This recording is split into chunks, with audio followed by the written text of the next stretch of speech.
বরিশালের ভোলার পূর্ব ইলিশা নৌথানায় মোক্তার হোসেন নামে এক এএসআই গুলিবিদ্ধ হয়েছেন। রোববার 23 জুন বিকেল 4:45টার দিকে ডিউটিতে যাওয়ার প্রস্তুতির সময় তিনি গুলিবিদ্ধ হন বলে জানায় পুলিশ। অতিরিক্ত পুলিশ সুপার রিপন চন্দ্র সরকার জানান, বিকেল 4:45টায় নৌথানার সদস্যরা ডিউটিতে যাওয়ার জন্য প্রস্তুতি নিচ্ছিলেন। অস্ত্রাগার থেকে অস্ত্র বুঝে নেওয়ার সময় মিস ফায়ার হয়ে মোক্তার গুলিবিদ্ধ হন।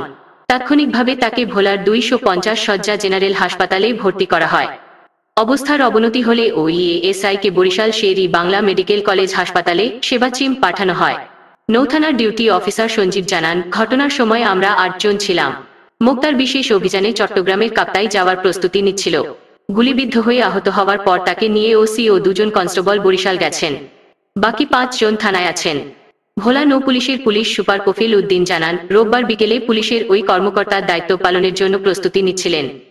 এ সময় হঠাৎ করেই তার পিস্তল থেকে একটি গুলি বেরিয়ে তার পেটে লাগে। পরে তাকে উদ্ধার করে বরিশাল হাসপাতালে ভর্তি করা হয়েছে।